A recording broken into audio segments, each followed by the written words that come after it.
Queridos, hoje a gente vai para a nossa última reflexão de uma série que a gente está fazendo em Neemias. E quem vai seguir com a gente hoje vai ser o Mateus.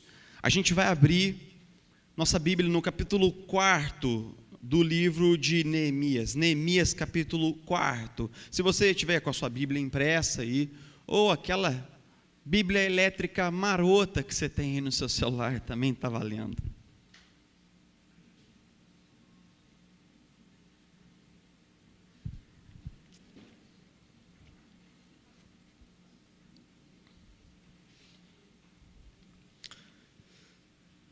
Livro de Neemias, capítulo 4. Na verdade, a gente vai ler alguns versículos aqui, no início do capítulo 4, que é como praticamente todos os capítulos de Neemias, é uma cena completa, digamos assim.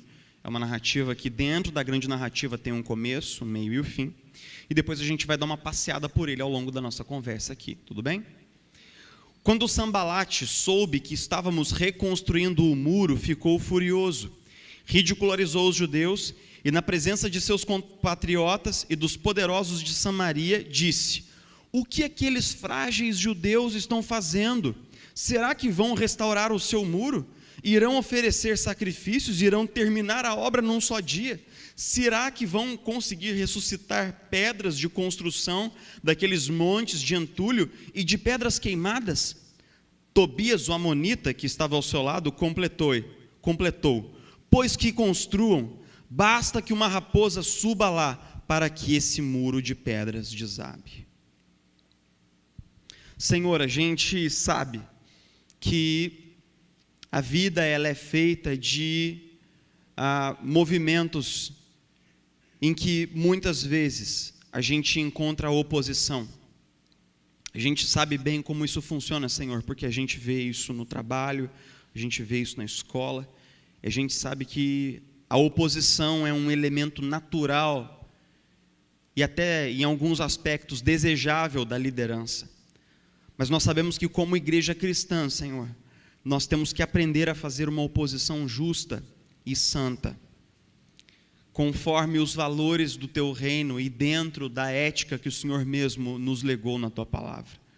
Então, Jesus, nós pedimos que agora o Senhor nos ajude mais uma vez a refletir sobre qual é o papel de cada um de nós, enquanto nós estamos construindo uma igreja forte.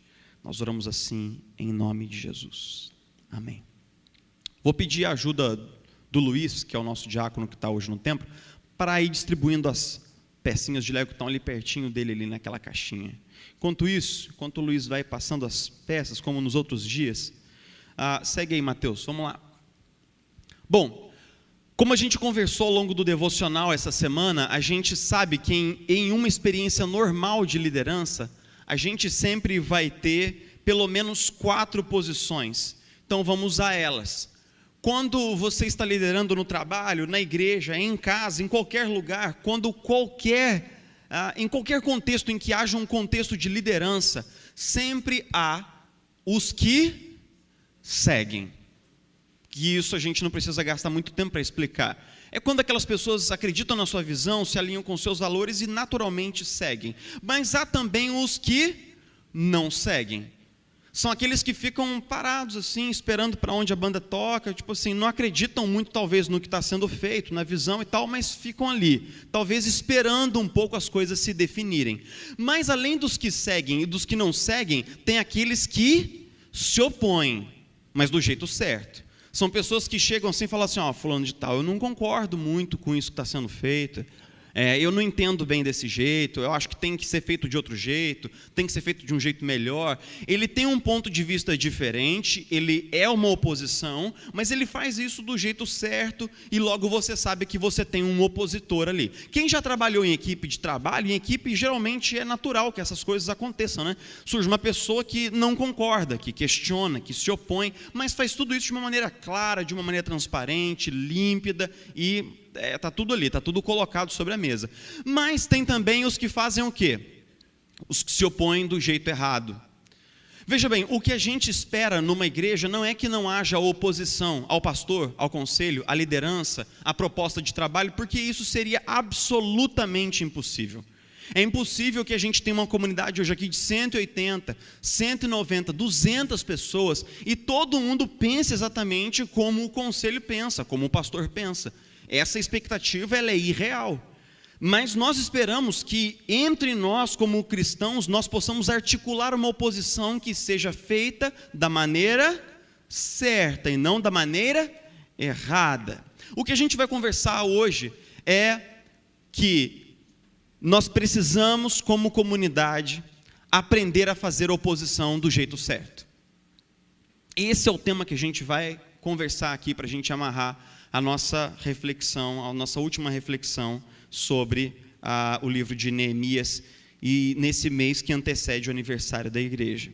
Bom, o livro de Neemias, como a gente já conversou, ele é um livro que tem essa figura central, que é o próprio Neemias, né?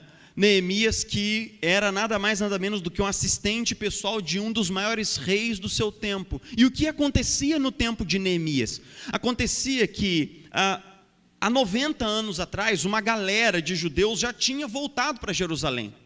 Eles já tinham voltado há quase um século, eles tinham começado a reconstruir o templo, mas ainda não tinham reconstruído o muro. Pode descer tudo, Mateus. Isso.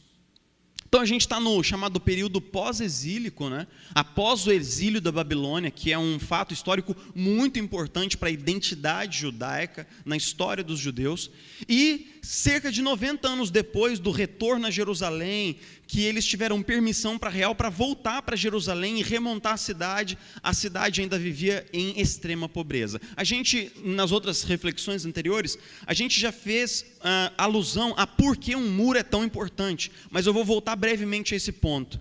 Numa cidade antiga, ter muro era uma condição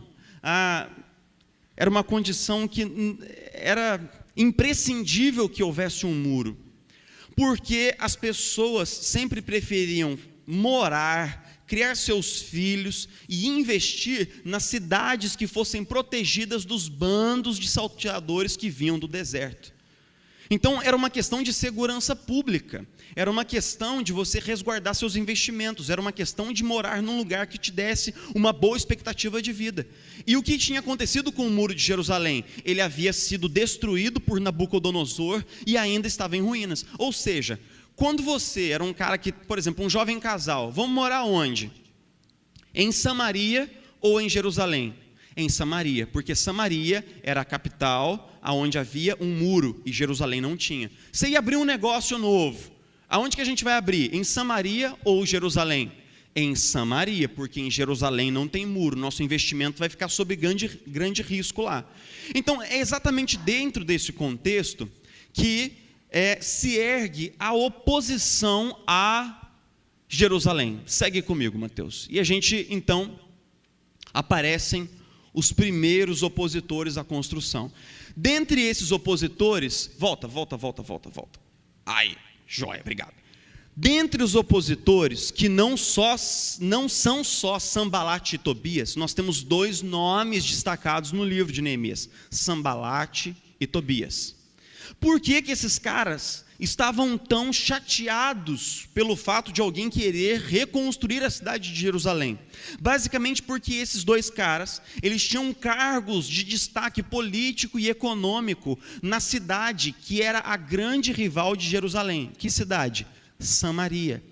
O que era a Samaria? Era essa cidade que estava a norte da Judéia e que era praticamente os antigos israelitas, os antigos componentes do Reino do Norte. Esse Reino do Norte que foi invadido pelos assírios, foi dizimado, foi levado para o cativeiro, e os samaritanos do tempo de Jesus são basicamente aqueles que estão sediados em Samaria. Então, desde esse tempo já havia uma rivalidade grande entre Samaria e Jerusalém. Então veja bem, o que eles queriam? Eles não queriam que Jerusalém se colocasse de novo sobre os seus pés. Por quê? Porque agora, se Jerusalém fosse reconstruída e um casal novo fosse escolher uma cidade para morar, Jerusalém seria uma opção. E Samaria poderia perder investimentos, poderia perder famílias, poderia perder negócios, poderia perder dinheiro. E obviamente esses caras não querem que Jerusalém seja reconstruída. Mas Jerusalém sempre foi a âncora da identidade nacional judaica. Neemias sabia que precisava reconstruir Jerusalém para resguardar a identidade judaica, para que os judeus, ao longo da história, continuassem tendo um lugar geográfico de referência, para descobrir e redescobrir quem eles foram e quem eles eram. Então, basicamente, Sanbalat e Tobias vão fazer grande oposição a Neemias e à reconstrução de Jerusalém, mas o que nós vamos descobrir ao longo do texto é que essa oposição foi feita do jeito errado. E a primeira coisa que uma oposição injusta muitas vezes faz, a primeira arma, são palavras de desânimo. Se você dá uma olhadinha no capítulo 4, você vai ver o trecho que a gente leu, né? Eles falam assim, lá em Samaria: isso não vai dar em nada, esses caras vão construir um muro lá, mas esse muro vai ser tão ruim, tão frágil, que uma raposa vai subir nele e ele vai cair. Então eles falaram essas palavras de desprezo, de desânimo, e cuidaram para que essas palavras chegassem até os ouvidos de Neemias, porque Neemias ouviu essas notícias.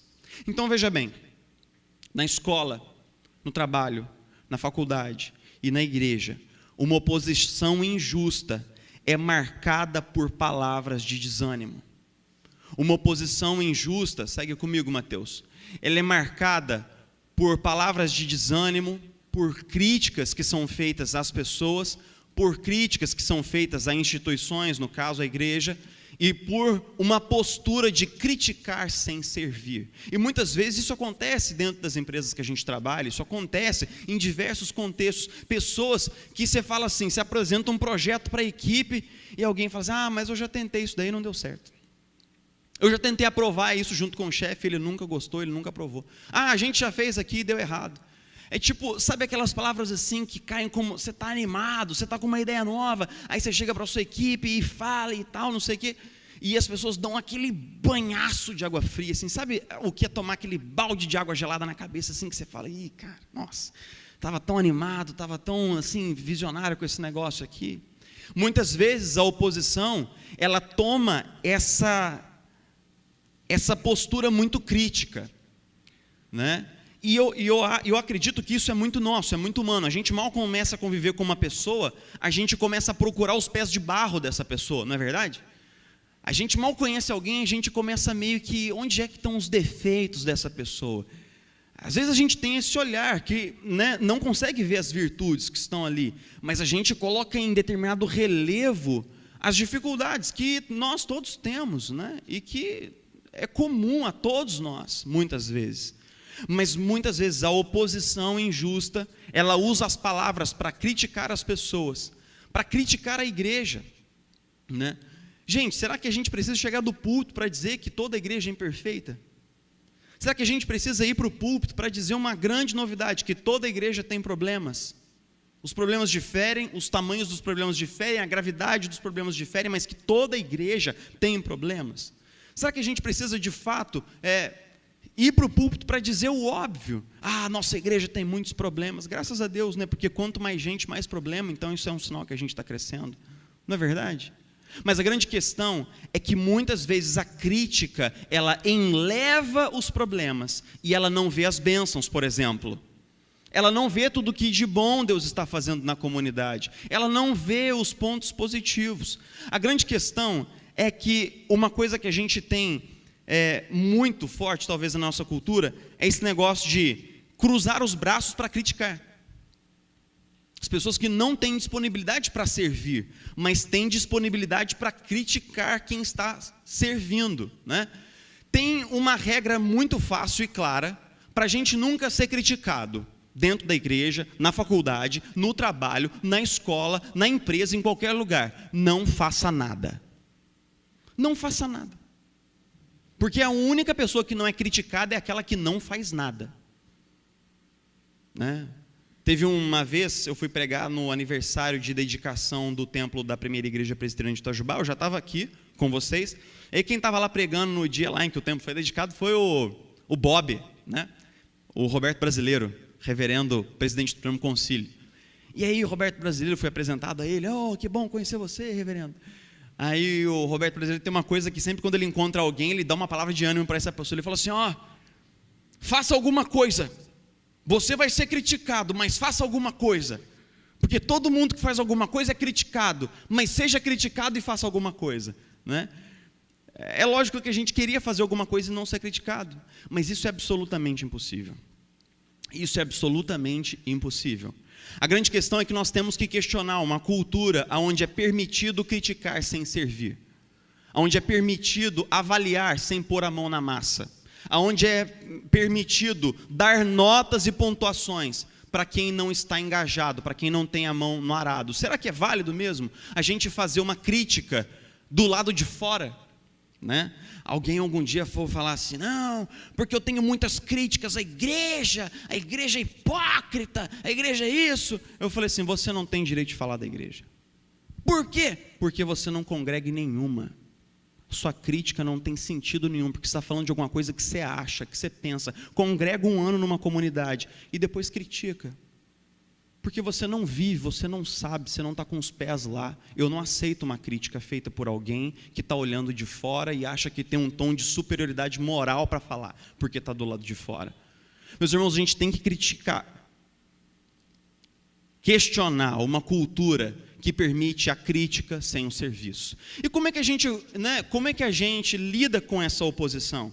Se a gente não pode ignorar e nem deve ignorar essa oposição, como é que a gente faz? Bom, vamos lá. Primeira coisa, proteja o seu coração do desânimo. Não deu certo com o fulano, mas isso não quer dizer que não vai dar certo comigo. O projeto de ciclano não foi aprovado, mas isso não quer dizer que eu não devo tentar aprovar o projeto. A ideia de ciclano não foi para frente, mas quem sabe dessa vez é um momento mais propício para que a minha ideia vença lá na discussão da equipe. Não deixe que esse banho de água fria, de fato, te esfrie. Outra coisa, não se defenda. Não se defenda, porque se tem uma coisa triste nas críticas é que elas não têm cara, nem têm nome. Falaram o quê? Não vou falar, não é? As críticas são fantasmas que aparecem e que habitam, né, as empresas, as instituições por determinado tempo, mas a priori ninguém falou, ninguém começou. Quando uma crítica se espalha, ela é como um fogo incontrolável. Não tem como a gente se defender desse negócio. Mas tem uma coisa que você pode e deve fazer. Trabalhe e mostre o seu valor. Trabalhe e mostre o seu valor. O tempo e o seu trabalho vão calar as críticas. Na sua empresa, o seu tempo, o seu trabalho, a sua dedicação vão calar as críticas.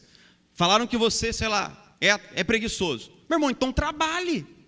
Falaram que você é, não é confiável. Então seja confiável, trabalhe e através do tempo você vencerá as críticas. Não com defesa pessoal, não com defesa própria, porque isso é impossível, a gente está lutando com um fantasma, mas com trabalho e com disciplina. Por fim, escolha o seu time. Escolha o seu time, sabe por quê? Bill Hybels, uma vez, no Summit 2013, ele virou para uma plateia de 20 mil líderes cristãos de nível global e falou assim, a igreja é dividida em 2 times, os fazedores e os faladores. Então escolha o seu time. A igreja é dividida entre os fazedores, os que fazem, os que servem, põem a mão na massa e os que ficam. Então escolha o seu time. Querido, não entre para o time dos faladores. Trabalhe e prove o seu valor. Escolha o seu time. E por final, escolha o seu time. Bom, o segundo ponto que a gente quer destacar hoje é que, além disso, eles fizeram um ataque frontal. Leia comigo no versículo 11.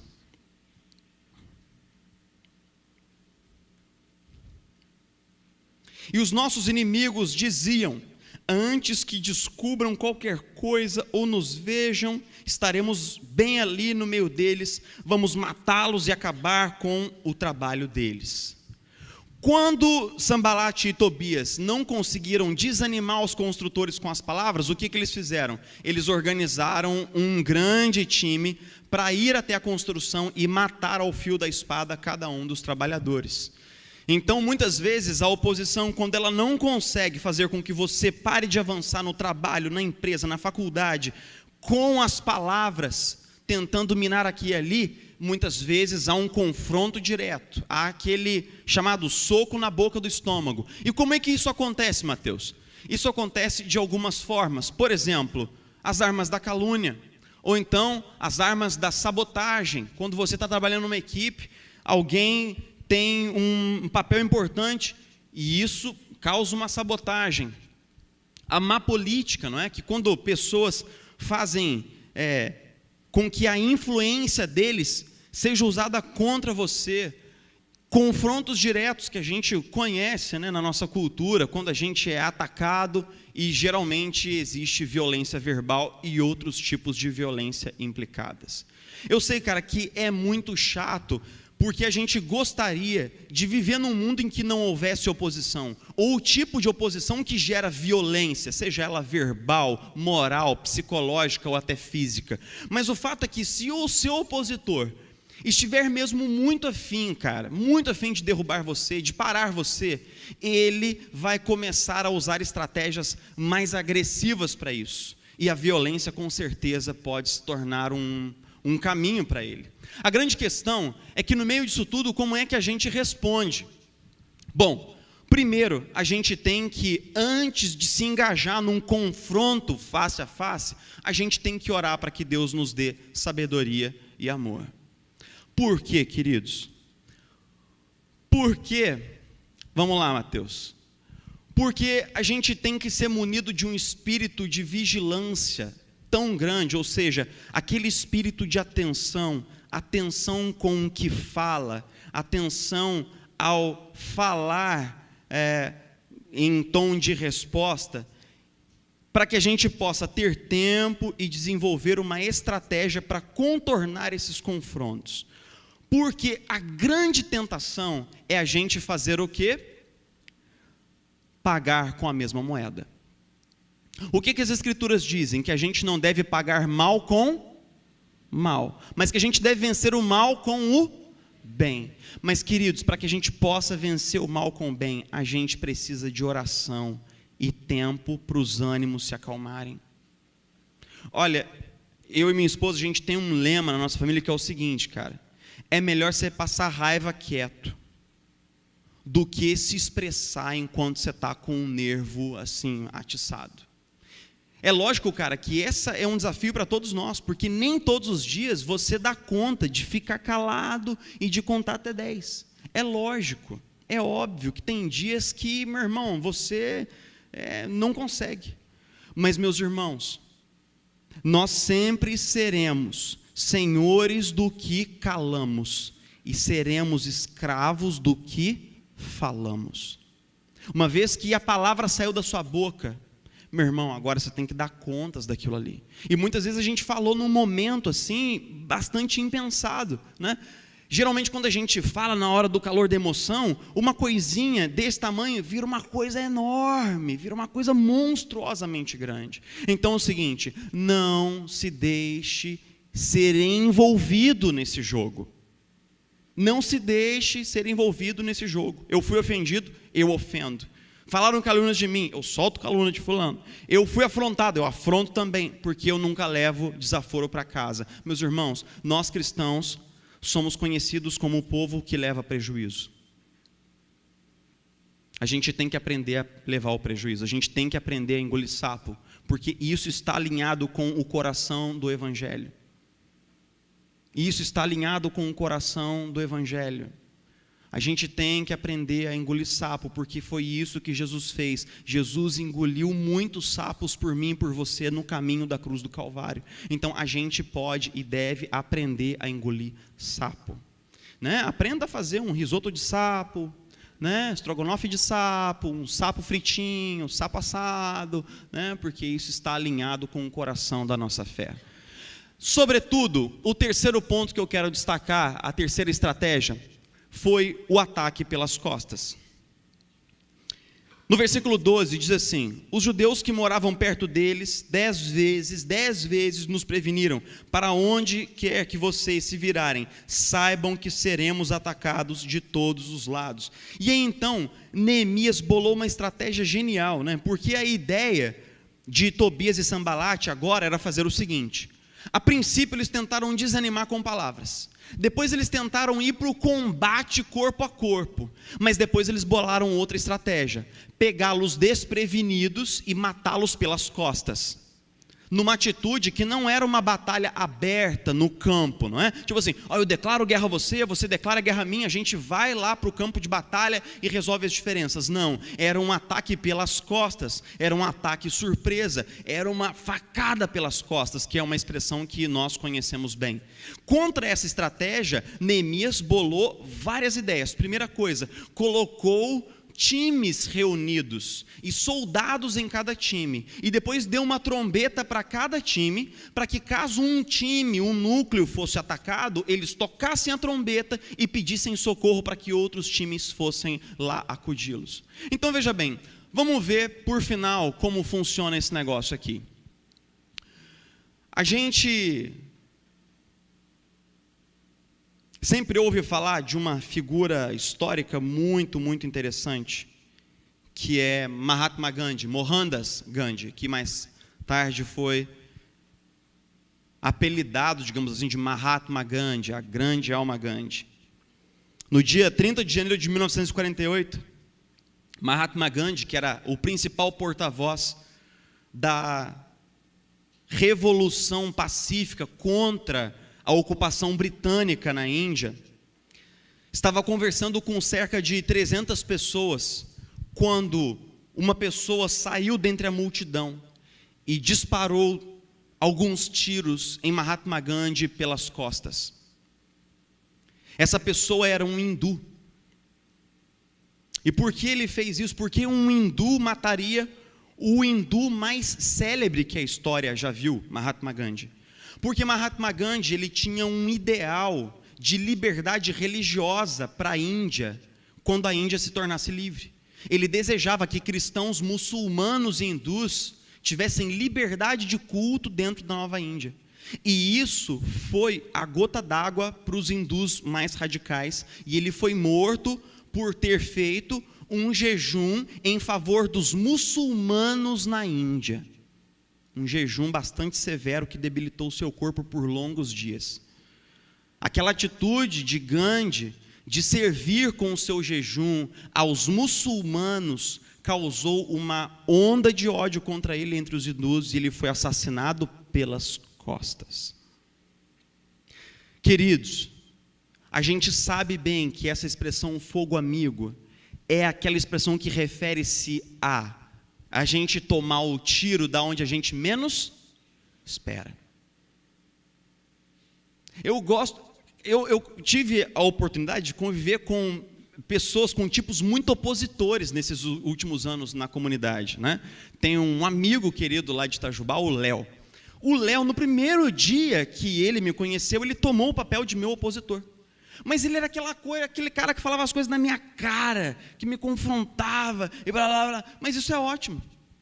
Isso é ótimo, porque eu já sabia o que esperar do Léo, e no final das contas a gente acabou se tornando grandes amigos. Hoje ele é presbítero lá em Itajubá, é muito ativo, mas era um confronto face a face. Eu sabia quem era o Léo, eu sabia o que eu podia esperar do Léo, mas o fogo amigo é aquela oposição que é feita pelas costas.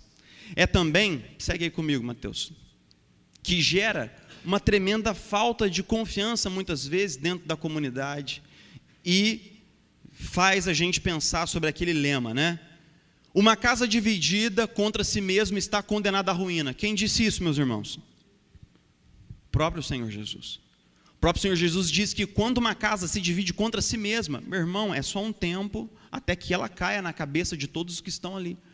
Porque basicamente, cara, né, Paulo escrevendo aos Gálatas diz assim: cuidado, porque se vocês mordem uns aos outros, cuidado para que não devorais uns aos outros.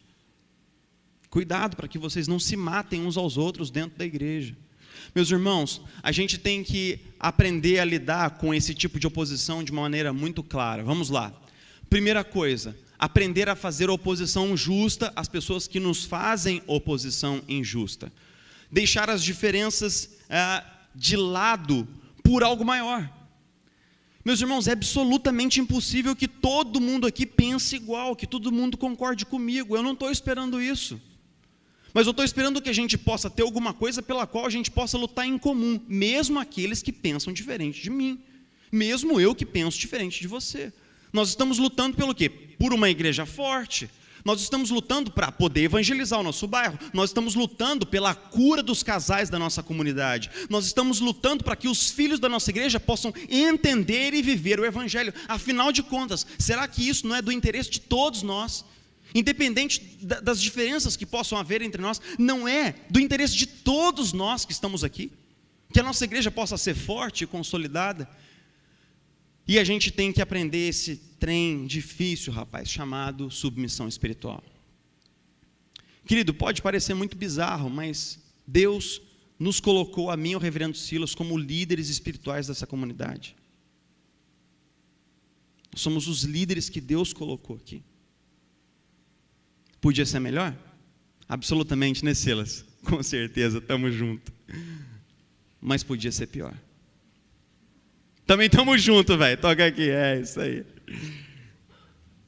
O que eu quero dizer, meus irmãos, é que existe um princípio espiritual envolvido na liderança dentro da comunidade cristã. Existe um princípio espiritual. E a gente precisa também aprender a cuidar do falar. Eu quero partir para o final contando uma história. Vamos lá.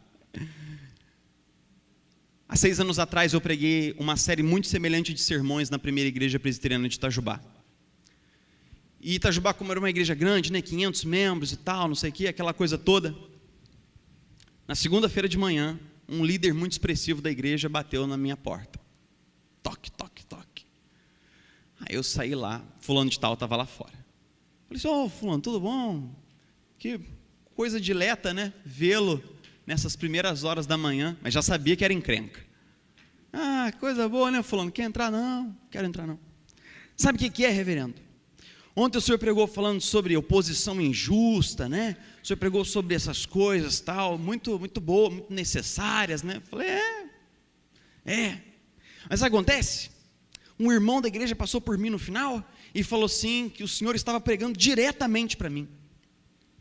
Diretamente para mim. O senhor estava usando o púlpito para mandar uma mensagem para mim. Eu falei, é mesmo, irmão? Ele falou assim, é. Eu falei, qual é o nome desse irmão que falou isso daí? Não posso falar, não, então pode falar o nome que eu vou abrir um processo disciplinar no conselho agora. Vou ligar para o presidente, vou reunir o conselho, a gente vai descobrir quem foi essa pessoa, a gente vai chamar ela para um processo de cariação, e a gente vai fazer um processo sumário, diante de toda a comunidade. Não foi ninguém, deixa para lá, não sei, não foi ninguém, não, esquece, eu nem vim aqui, já foi saindo andando, pá, tal. A questão é que essa figura fez oposição injusta a 20 décadas de pastorado naquela comunidade. Ninguém disse nada a ele que se sentiu incomodado. 2 décadas, obrigado, né? Senão vai pensar que o cara era o Conde Drácula, né? Nossa, velho. Conde Drácula era presbítero lá em Itajubá, esse negócio é muito sério. Oh, Deus, tem misericórdia. Não era o Conde Drácula não, irmãos, né? Mas o que eu quero dizer é o seguinte.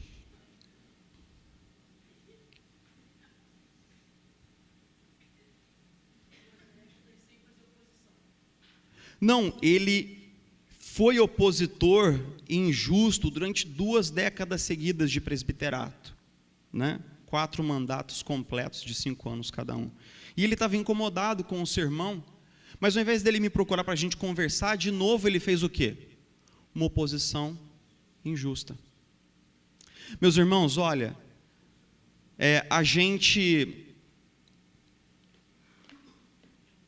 eu não espero como pastor que todo mundo goste de mim. Não que eu não me esforce para isso, mas eu sei que isso é absolutamente impossível. Tem pessoas aqui que são diferentes de mim e eu quero dizer que eu respeito profundamente isso daí, cara. pô, eu não gosto do pastor, do tipo dele. Olha, eu entendo, cara, numa boa. Eu até sou empático com você, mesmo. Mas a grande questão é que a gente não pode usar de ocasião disso, ou de qualquer outra coisa que seja, para caminhar desalinhado com a palavra de Deus. Você pode ser oposição a mim, cara, porque até a oposição, quando é justa, quando é frontal, quando é ética, nos questiona e faz a gente crescer, porque eu tenho que responder por algumas atitudes minhas também. E toda vez que alguém se coloca nessa posição, eu sou desafiado a crescer, a rever, a ouvir e a mudar. Mas o que nós não podemos, se a gente quer avançar como igreja, se a gente quer continuar crescendo, e se a gente quer ir no rumo certo, a gente não pode mais sustentar um ambiente na qual haja oposição injusta na nossa comunidade.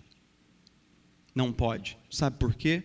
Porque é pecaminoso, porque é letal e porque muitas vezes pode se configurar como algo profundamente diabólico, porque atenta contra a unidade da comunidade, atenta contra o bem-estar da comunidade. Meus irmãos, eu não sou inacessível. Todo mundo aqui na igreja deve ter o meu WhatsApp, todo mundo aqui tem o meu número.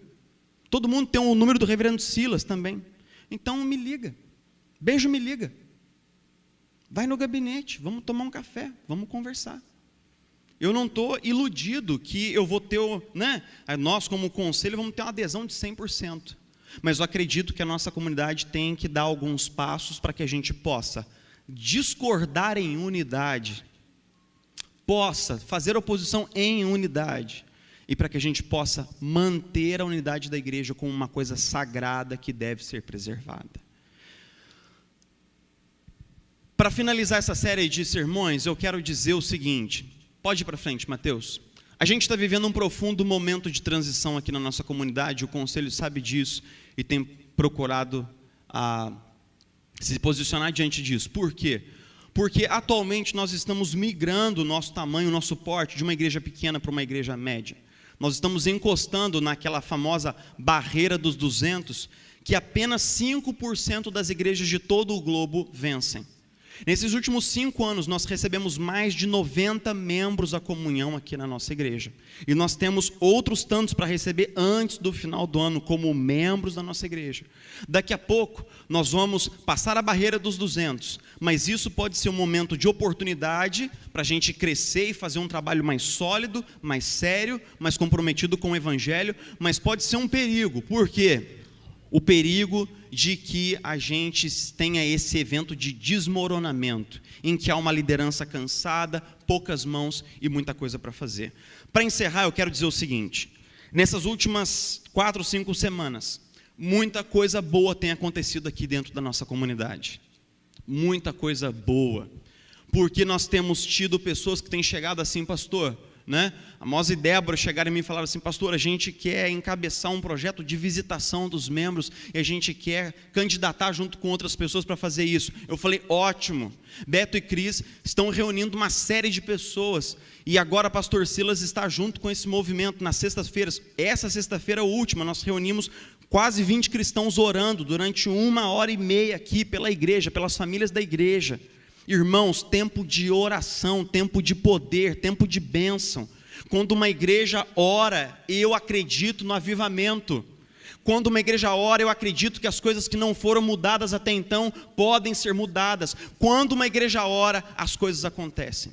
E hoje tem um casal aqui para dizer isso. Gabriel e Dani, estou olhando para eles daqui. O Gabriel, a gente orou por ele alguns meses aqui na igreja, alguns meses atrás, quem se lembra?